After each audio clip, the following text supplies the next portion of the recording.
Boa noite, amados irmãos. Aqui é o pastor Alberto Seiroc. Estou trazendo, mais uma vez, a mensagem da Palavra de Deus aos nossos corações. Nesta noite eu quero ler o texto que se encontra em Mateus capítulo 5, versículos de 13 a 16, que diz assim: Vós sois o sal da terra, mas se o sal perder o sabor, com que se há de salgar? Para nada mais serve, senão para ser lançado fora e pisado pelos homens. Vós sois a luz do mundo. Não se pode esconder uma cidade construída sobre um monte. Nem se acende uma lâmpada e se coloca debaixo de uma vasilha, mas no candelabro. Assim ilumina a todos os que estão na casa. Assim brilha a vossa luz diante dos homens, para que vejam as vossas boas obras e glorifiquem a vosso Pai que está nos céus. Esse texto ele vai nos falar a respeito da vida do cristão. O cristão é aquele que faz diferença nesse mundo, faz diferença na sociedade. E nós precisamos de pessoas cujas vidas sejam transformadas. Então vamos, nesta noite, meditar sobre a vida transformada do cristão. Hoje faz pouco mais de uma semana que estamos isolados em nossas casas, evitando o contato com pessoas por causa do coronavírus. Algumas pessoas já começam a ficar preocupadas com o período do isolamento. Alguns sentem falta dos familiares, amigos, igrejas e até mesmo da comunidade. Algumas pessoas também já começam a dar sinais de cansaço, de sobrecarga com as pressões por ser um chefe de família, uma mãe, um comerciante, um empresário ou até mesmo um vendedor ambulante que luta para sobreviver. Se você se encontra nessa situação, eu quero fazer duas perguntas a você nesse momento. O que você está fazendo para edificar a sua vida espiritualmente? Eu gostaria que você buscasse uma resposta lá no íntimo do seu coração. Pense bem e pergunte a si mesmo: quão eficiente foi o treinamento que você recebeu para superar as dificuldades que você está enfrentando hoje? Muitos podem achar que estavam fazendo um trabalho adequado, que estavam bem preparados para dificuldades, mas eu quero aprofundar ainda mais essa questão. Como você se preparou para os momentos difíceis da vida? Quanto tempo você, por exemplo, separa todos os dias para o estudo e meditação da Palavra de Deus? Quantas pessoas sabem compartilhar a sua fé? E quantas pessoas você está levando a Cristo através da sua instrumentalidade? Os cristãos, eles são chamados para influenciar a sociedade para o bem. Nós somos chamados de sal e também somos chamados de luz. Como sal, nós damos sabor aos alimentos, nós conservamos os alimentos, ou seja, nós damos sabor à sociedade e conservamos essa sociedade. E como luz, nós produzimos vida e também saúde a todas as pessoas. Assim, todos os discípulos de Jesus, todos os crentes, eles devem, por suas obras na sociedade, no lugar onde nós atuamos, nós precisamos causar mudanças que trazem ou que tragam a glória do Pai Celestial. Eu vou contar uma história que eu extraí do site contandohistorias.com.br. Por que o sapo não pula?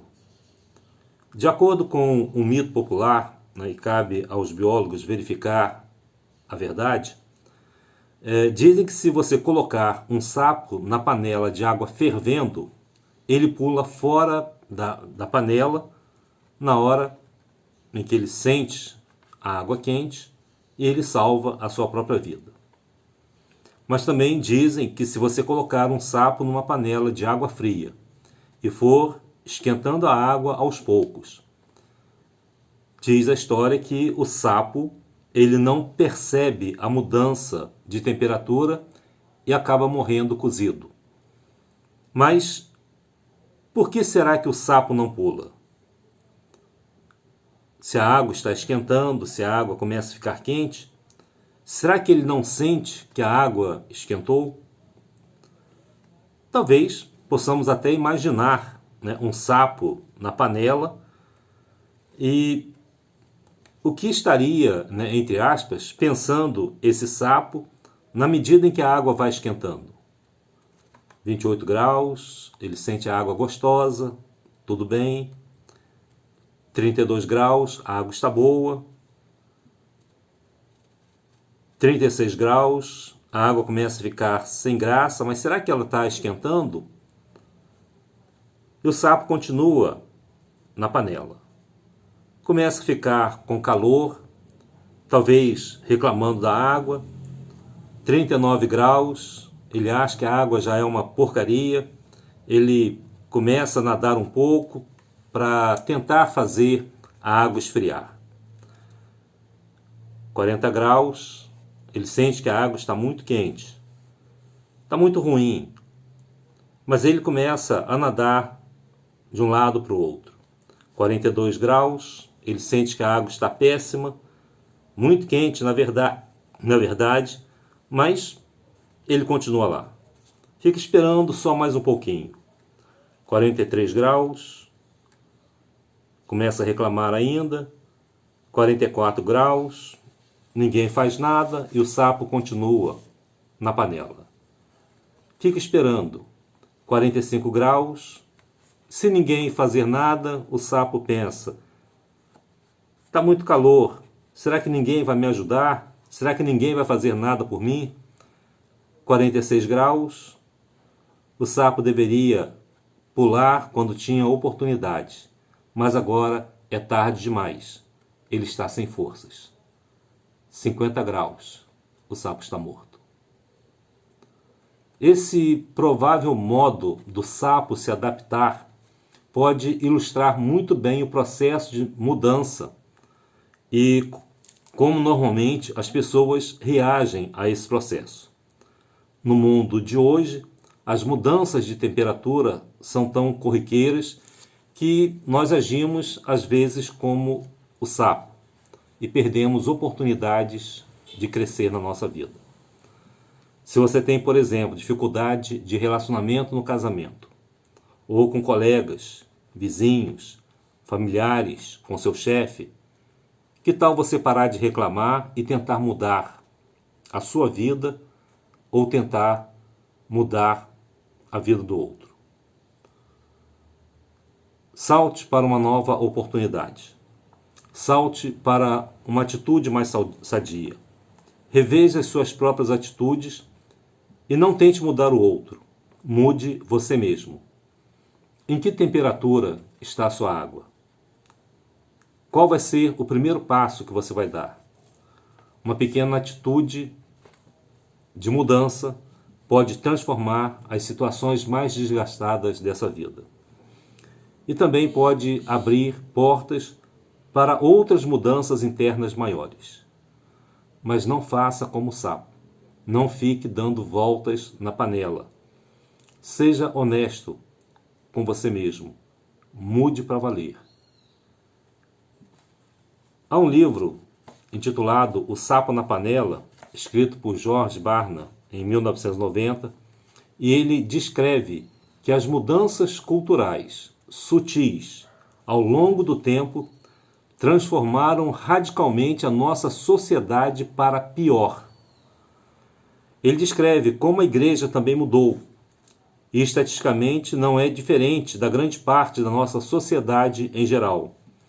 A igreja, ela se adaptou à temperatura da sociedade. pequenas mudanças dentro da igreja mataram a igreja. Será que o coronavírus seria um recado de Deus para que a igreja volte ao seu primeiro amor, volte aos seus fundamentos, às suas raízes? A pergunta que eu quero fazer neste momento é: o que é ou quem é o cristão? A resposta seria: o cristão é aquele que teve a sua vida transformada por Cristo. Então, de que lado você está? Você está do lado do mundo ou você está do lado de Cristo? A Bíblia nos diz que quando Jesus morreu na cruz, ele pagou o preço pelo pecado do mundo e nos redimiu. Ele nos comprou de volta. Ou seja, ele nos retirou do mundo. E para termos um relacionamento com Deus, precisamos ter a nossa vida transformada. Ele pagou com seu sangue, que ele derramou na cruz, para nos tornarmos filhos de Deus, mediante a fé nele. Então, o cristianismo, ele é essa relação restaurada entre Deus e os homens, e não entre o homem e o mundo. Todavia, nós somos livres para escolher se queremos esse relacionamento com Deus ou não, se queremos o relacionamento com o mundo ou não. E eu quero então analisar com você alguns princípios.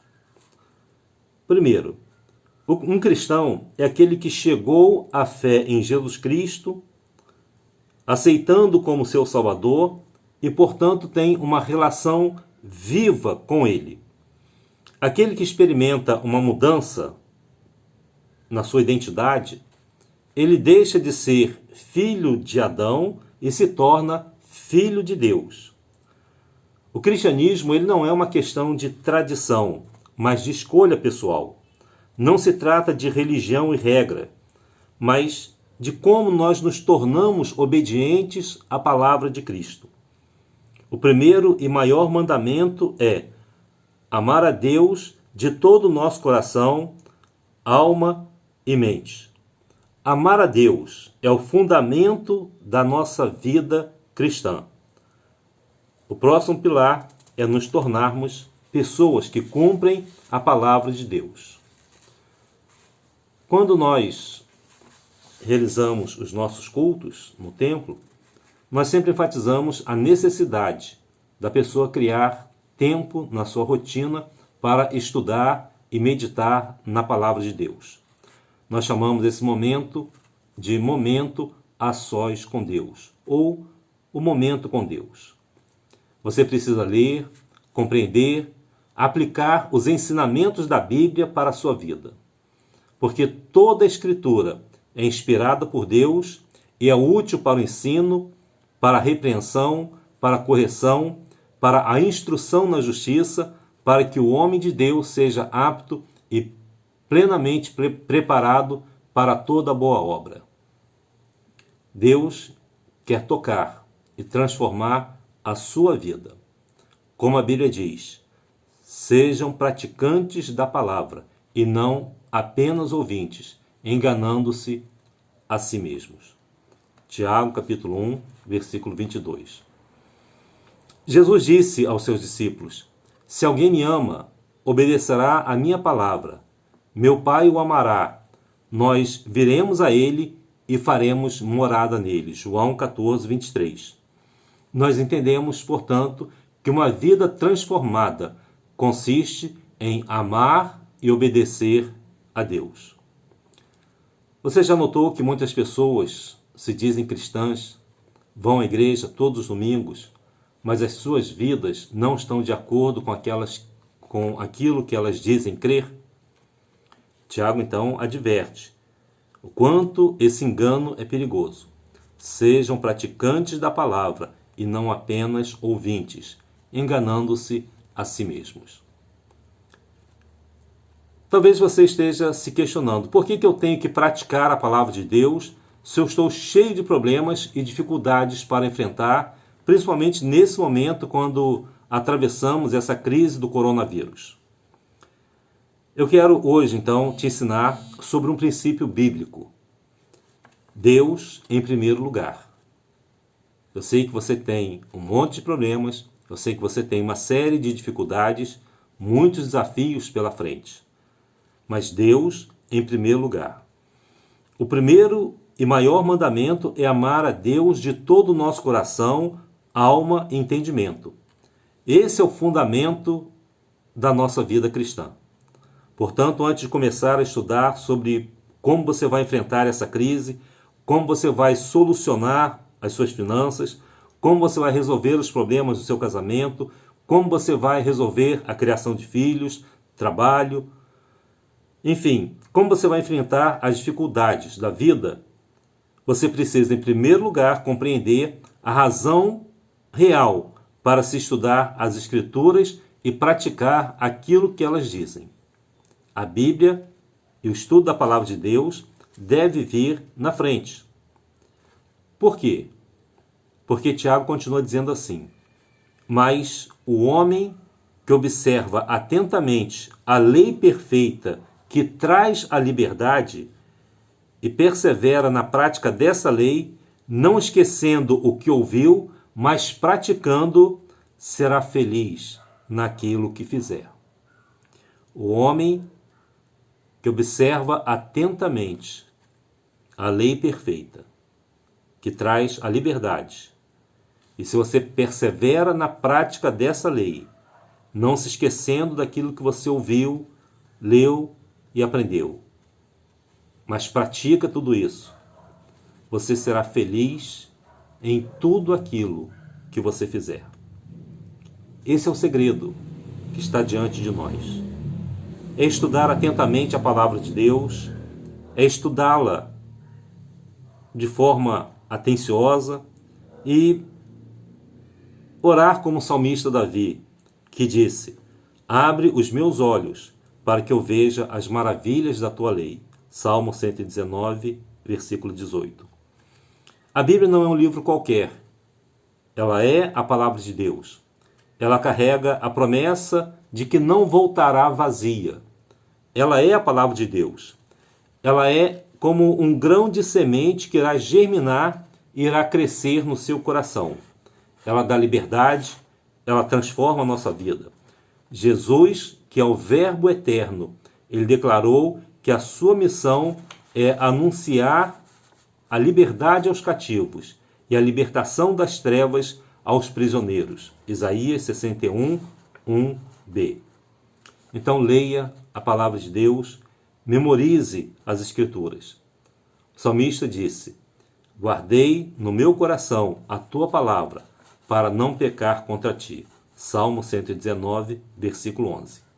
Então, ao guardar a palavra de Deus em seu coração, você não ficará distante das bênçãos de Deus. Pelo contrário, guardando a palavra de Deus no seu coração, você irá enfrentar de uma forma melhor, de uma forma mais confiante, de uma forma mais corajosa, os desafios que estão para vir. E as bênçãos de Deus se tornarão realidades na sua vida. E você se tornará aquele homem, aquela mulher bem-aventurado, que diz lá no Salmo 1. Aquele homem, aquela mulher que medita na sua lei de dia e de noite, será como a árvore plantada junto à corrente das águas, que dá o seu fruto na estação própria, cujas folhas não caem, e tudo quanto fizer prosperará. Então, este é o princípio. E para concluir a mensagem desta noite, eu quero ler para você Lucas 6, 46 a 49, e em seguida considerar as questões que fazemos ao estudar a palavra de Deus. O texto de Lucas 6, 46 a 49 diz assim: por que vocês me chamam Senhor, Senhor, e não fazem o que eu digo? Eu lhes mostrarei com quem se compara aquele que vem a mim, ouve as minhas palavras e as pratica. É como um homem que construiu uma casa, cavou fundo e colocou os alicerces na rocha. Quando veio a inundação, a torrente deu contra aquela casa, mas não conseguiu abalar, porque estava bem construída. Mas aquele que ouve as minhas palavras e não as pratica é como um homem que construiu uma casa sobre a areia, sem alicerces.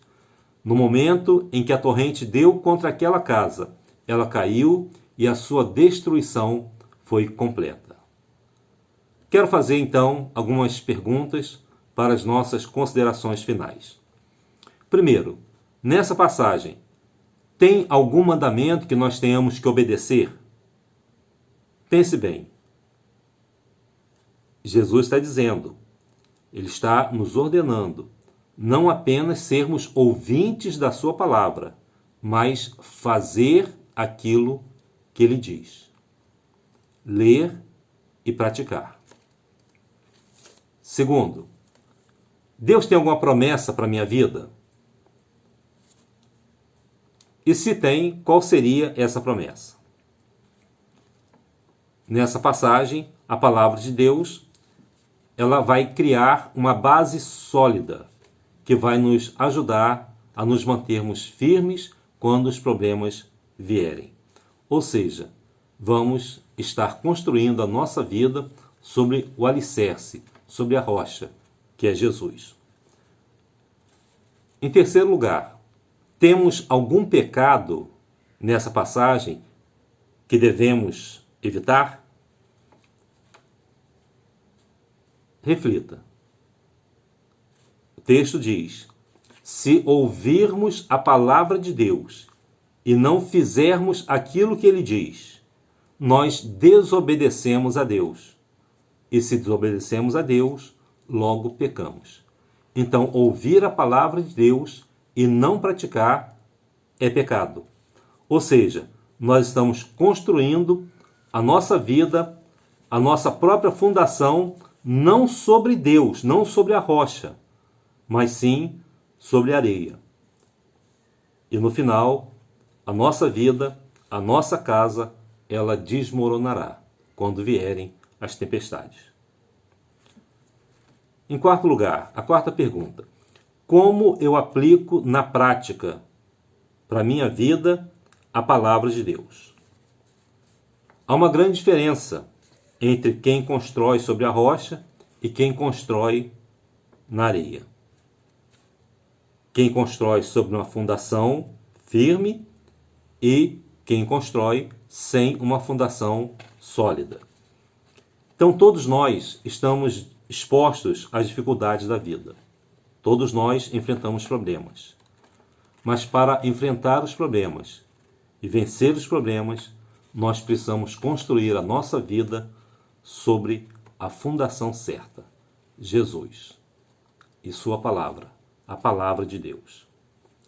E finalmente, há algo novo que eu possa aprender sobre Deus?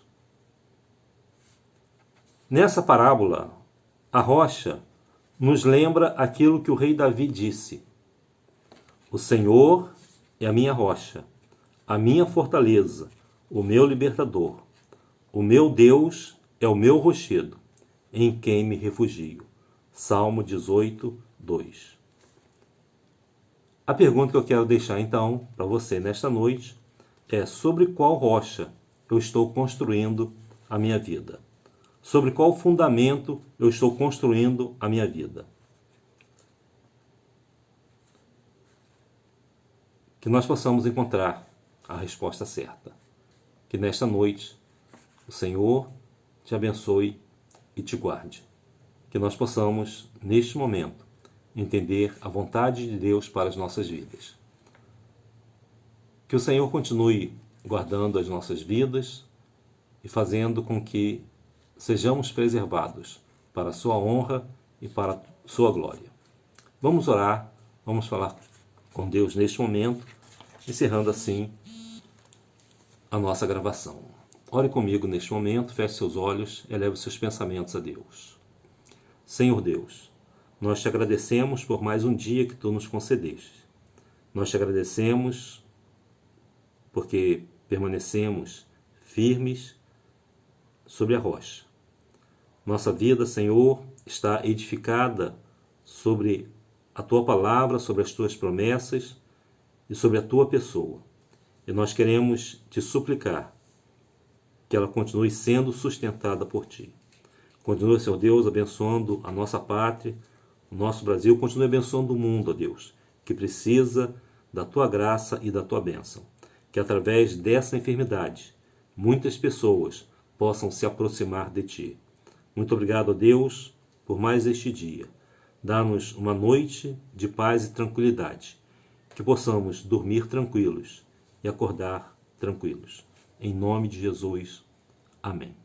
Peço a você, neste momento, que se inscreva no canal. Nós estamos iniciando agora, fazendo essa gravação no YouTube, porque para mandar o vídeo pelo WhatsApp ele fica muito pesado e ele não vai. Então nós tivemos que fazer essa inscrição no YouTube para você continuar recebendo os vídeos imediatamente. Se inscreva, e aperte lá no sininho, que você com certeza receberá todas as nossas gravações. Também estaremos fazendo outras gravações para o seminário, para o curso de hebraico, que também vão estar lá. Estaremos também fazendo gravações para o curso de hipnoterapia, que também estará tudo junto nessa nova matriz que nós criamos no YouTube. Então que Deus a todos abençoe. Não se esqueça, se inscreva e aperte no sininho.